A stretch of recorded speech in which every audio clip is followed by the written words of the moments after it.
आपको एक ऐसे शख्स से मिलवाना चाहूँगा जो आज से 2 साल पहले किसी हॉस्पिटल द्वारा ये कह दिया जाता है कि आपको स्टंट डलेंगे, मतलब कि छाती में दर्द होता है और कह देते हैं कि स्टंट डलेंगे, एडमिट कर लिया जाता है।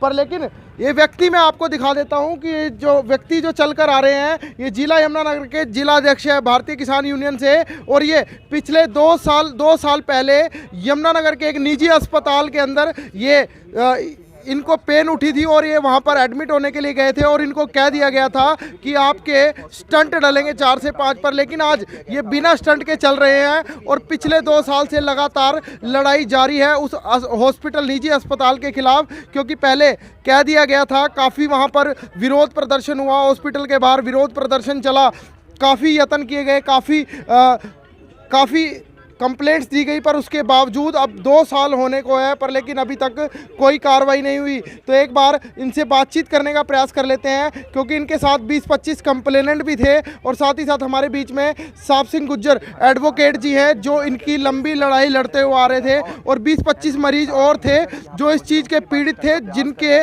स्टंट डाल दिए गए थे। क्या कहना चाहेंगे साहब सिंह जी, क्या मामला हुआ था? 2 साल पहले आपने काफ़ी प्रदर्शन भी किए उस निजी अस्पताल के बाहर, आपके भाई को 2 साल पहले बोल भी दिया गया था कि स्टंट डलेंगे, पर आज 2 साल बाद भी बिना स्टंट के चल रहे हैं। क्या कुछ देखिए, बड़े दुख की बात है और बड़े हैरान करने वाली बात है कि आज से 2 साल पहले की घटना है। मैं उस घटना का भुक्तभोगी हूँ। अपने भाई को रात को लेकर हार्ट केयर हॉस्पिटल जो लाल द्वारा के पास है वहाँ दाखिल कराया था। उस हॉस्पिटल वाले ने आईसीयू में दाखिल किया और मुझे कहा था कि 3 से 4 स्टंट डालने का काम होगा और आपका 3 से 4 लाख रुपये जमा कराना होगा। उस वक्त हमने कहा जी ऐसा जरूरत नहीं है। उसके बाद हमने जब पता किया दूसरे डॉक्टरों से कि स्वस्थ व्यक्ति तक स्टंट डालने की जरूरत नहीं थी। उसके बाद जब हमें पता चला इसी हॉस्पिटल में कम से कम 2000 लोगों को बिना वजह स्टंट डाले गए और 20 से 25 लोग सामने आ गए थे, जिसकी हमने आज देख सकते हो, मैं तारीख दिखाना चाहूँगा जो हमने डीसी उपायुक्त महोदय को आपको रिकॉर्ड जनता को दिखाना चाहूँगा। 20 फरवरी 2020 को हमने रिटर्न में एक दरखास्त दी थी कि इस हॉस्पिटल को बंद किया जाए और बिना वजह लोगों को स्टंट डालने का काम करता है। उस समय के उपायुक्त महोदय ने एक जांच कमेटी का गठन किया था।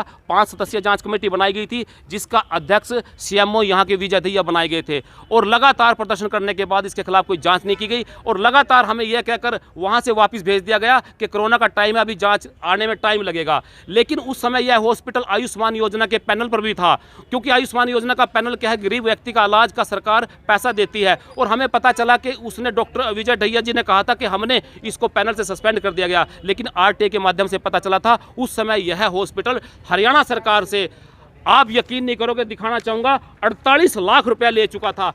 इसके बाद इसको सस्पेंड कर दिया गया था, लेकिन मुझे पता चला कुछ दिनों बाद इसी हॉस्पिटल वाले ने अपना नाम बदल दिया। अब वहाँ इसका नाम हो गया केयर पार्टनर। मैं आपसे प्रार्थना करूँगा जनता को दिखाना का काम करे कि उस हॉस्पिटल का नाम केयर पार्टनर हो गया, और इस हरियाणा सरकार ने, यहाँ की जांच कमेटी ने मिलकर उसको फिर आयुष्मान का पैनल दे दिया। और ये आयुष्मान योजना के पैनल की आप देख सकते हो नई आरटीआई आई है। ये आरटीआई डेट है 31 जनवरी 2021 और कितना पैसा दिया गया, 28 लाख रुपए फिर इसको दे दिया गया। और कितनी बड़ी मिलीभगत यहाँ के स्वास्थ्य मंत्री की, कितनी बड़ी मिलीभगत यहाँ के हरियाणा सरकार की और यहाँ की जांच कमेटी की। मैं पूछना चाहता हूँ हरियाणा सरकार से, यदि बिजली बोर्ड का बकाया किसी के पास किसी प्लॉट पे घर पे बनता है, उस जगह पे कभी बिजली बोर्ड हरियाणा सरकार उसको कनेक्शन नहीं देती। और यहाँ तो इतना बड़ा घोटाला हो रहा है। इस हॉस्पिटल में उसने डकैती डाली, लूटपाट की और लोगों को बिना जरूरत के स्वस्थ व्यक्ति को स्टंट डाले, और वहाँ पे मिलीभगत करके उसने लूटपाट करने का, लोगों को काटने का, लोगों को झूठ बोलकर स्टंट डालने का काम फिर से शुरू कर दिया। और दिखाना चाहूँगा यह वही भाई है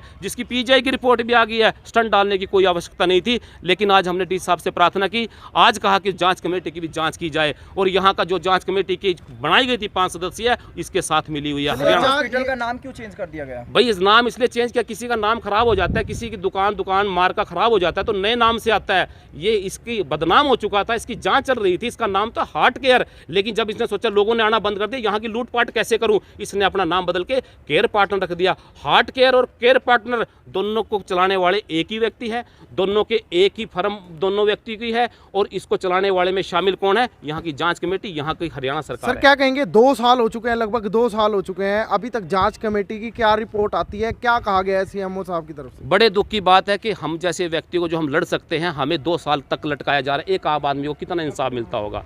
और इतना बड़ा घोटाला, हम ये कहते हैं इस बात के लिए हम लड़ते रहेंगे, लेकिन आपके सामने है कि उसी हॉस्पिटल में दोबारा इस तरह की आम जनता को को क्या इंसाफ मिलेगा? क्योंकि इसने एक नहीं कम से कम 2000 यमुनानगर के लोगों को अंदर स्टंट डालने का काम किया। और आपके चैनल के माध्यम से प्रार्थना करता हूं कि यहाँ का स्वास्थ्य मंत्री जो कहता है बहुत ईमानदार हूँ, यहाँ का मुख्यमंत्री जो कहता है बहुत ईमानदार हूँ, और बिना वजह एक 4th क्लास के कर्मचारी को सस्पेंड करने का काम करता है। स्वास्थ्य मंत्री जी पहले अपने आप को सस्पेंड करने का काम करें, तब लोग दूसरों को सस्पेंड करें। अरे आपकी नाक के नीचे या तो आप इस घोटाले में शामिल हैं या आप ईमानदार नहीं हैं। इसलिए आप या तो इनका सही से इलाज कर दीजिए, नहीं तो अपना आपका इलाज देश की जनता करने वाली है। सर आज किसको ज्ञापन दे के आए हैं और क्या आश्वासन मिला? देखिए डीसी साहब को ज्ञापन दिया, हमने कहा जी इसका अच्छे से जांच हो जाए और बहुत बड़ा घोटाला लोगों के स्वास्थ्य से खिलवाड़ हो रहा है, इसकी जांच हो जाए और इसकी दुकान को बंद करे ताकि लोगों की जान बच सके। और 10,000, 5,000 या 20,000 नहीं, 3 से 4 लाख रुपए एक रात में लूटता है। साहब सिंह जी, लोग हार चुके हैं सीएम विंडो पे शिकायतें लगाकर, लगातार एप्लीकेशन के माध्यम से, पर लोगों का हल नहीं होता, तो कैसे जनता इन पर भरोसा करेगी? भाई साहब भरोसा टूट जाता है। मैं खुद आपके सामने रिकॉर्ड लेके खड़ा हूँ। 20 फरवरी 2020 की जांच, जिसकी 3 से 4 महीने के अंदर मैक्सिमम आ जानी चाहिए थी, आज तक उस जांच को नहीं दिया गया। उस जांच को दबा दिया गया। दबाने वाले कौन थे? यहाँ के जो सीएमओ की अध्यक्षता में कमेटी बनी थी, वो कमेटी के लोग जिम्मेवार हैं, और यहाँ का सीएमओ विजय दहिया वो जिम्मेवार है। क्योंकि जब जब इस हॉस्पिटल के खिलाफ कमेटी बनी है, तब इसकी जिम्मेवारी जाँच करने की इसी के पास गई है। ये भी एक क्वेश्चन मार्क लगता है, क्योंकि 2 से 3 व्यक्ति के तो स्टंट डाल के टाइम में डेथ हो चुकी थी, उसकी जाँच भी इसके पास गई थी। तब यह अम्बाड़ा के सीएमओ थे। मैं यह मानने के लिए आज मजबूर हो गया हूँ, जनता मानने के लिए मजबूर हो गई है कि इस हॉस्पिटल को चलाने वाले यहाँ की हरियाणा सरकार, स्वास्थ्य मंत्री और यहाँ के सीएमओ इस हॉस्पिटल को चला रहे हैं। सर अचंभे की बात है, आपके भाई को दाखिल कराया जाता है हॉस्पिटल में, पेन होती है, आप लेकर जाते हैं, एडमिट होते हैं, और अस्पताल द्वारा कह दिया जाता है कि स्टंट डलेंगे, पर लेकिन आज 2 साल हो चुके हैं, बिल्कुल हट्टे कट्टे घूम रहे हैं स्टंट की। देखिए मैं यही जनता को दिखाने की बात चाहूँगा कि जनता आंखें खोल लें, कितना बड़ा घोटाला हो रहा है। और आप यकीन नहीं करोगे, उस रात की घटना को अगर मैं याद करता हूं तो मैं आज तक भूला नहीं उस घटना को। मुझे रात को बोला गया था कि भी 3 से 4 स्टंट डलेंगे और 4 से 5 रुपए का खर्चा आएगा, 5 लाख रुपए का खर्चा आएगा, और आप पैकेज ले सकते हैं। पैकेज बनाया हुआ था जैसे बड़े बड़े होटलों में बनता है। लेकिन मैंने रिक्वेस्ट की जी मैं तो पीजीआई चला जाऊँगा, उन्होंने कहा था आप यहाँ से जा ही नहीं सकते, रास्ते में जान चली जाएगी। लेकिन कितना बड़ा झूठ बोला, आज एक भी स्टंट डालने की जरूरत नहीं पड़ी। पीजीआई से चेक होकर रिपोर्ट आ चुकी है, लेकिन सारी रिपोर्ट और सारे सीसीटीवी फुटेज, उस सारी घटनाक्रम की जो की रिकॉर्डिंग है सीएमओ साहब की फाइल में है। लेकिन मैं पूछना चाहता हूं सीएमओ साहब, आखिर इस फाइल को दबाया क्यों जा रहे हैं? अरे जांच करने की बजाय, इसका लाइसेंस कैंसिल करने की बजाय आपने तो 28 लाख रुपए और दे दिया इसको हरियाणा सरकार के खाते से। आखिर इसका जवाब जनता को चाहिए। इसलिए अब हम इस न्याय के लिए भटक रहे हैं। आम जनता को कितना न्याय मिलता होगा? मान लो हल नहीं होता, 2 साल हो चुके हैं, अब भी ज्ञापन पे ज्ञापन दिए जा रहे हैं, तो अगला कदम क्या रहेगा?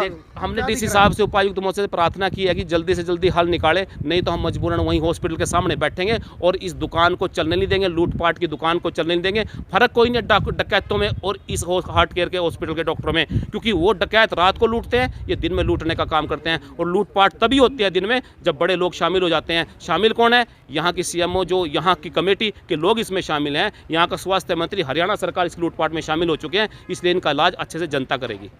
तो बहुत बहुत एडवोकेट जी, जो लगातार पिछले कई समय से लड़ाई लड़ते हुए आ रहे हैं, पर लेकिन जो व्यक्ति को स्टंट डलने होते हैं और उनको 2 साल के बाद वो नॉर्मल चलते हैं और पीजीआई द्वारा कह दिया जाता है कि स्टंट डलने की कोई आवश्यकता नहीं है, पर लेकिन सवाल खड़े होते हैं अस्पताल पर, और जो जांच कमेटी बैठी थी उस पर सवाल खड़े होते हैं। हालांकि जो सीएमओ, जो जांच कमेटी के जो अध्यक्ष बनाए गए थे, उन्होंने अभी तक 2 साल हो चुके हैं, क्या कुछ कार्रवाई की इसका भी कुछ अता पता नहीं। अभी भी जो लोग हैं धक्के खाने को मजबूर हैं। तो मुझ मोहित को दीजिए इजाज़त, धन्यवाद।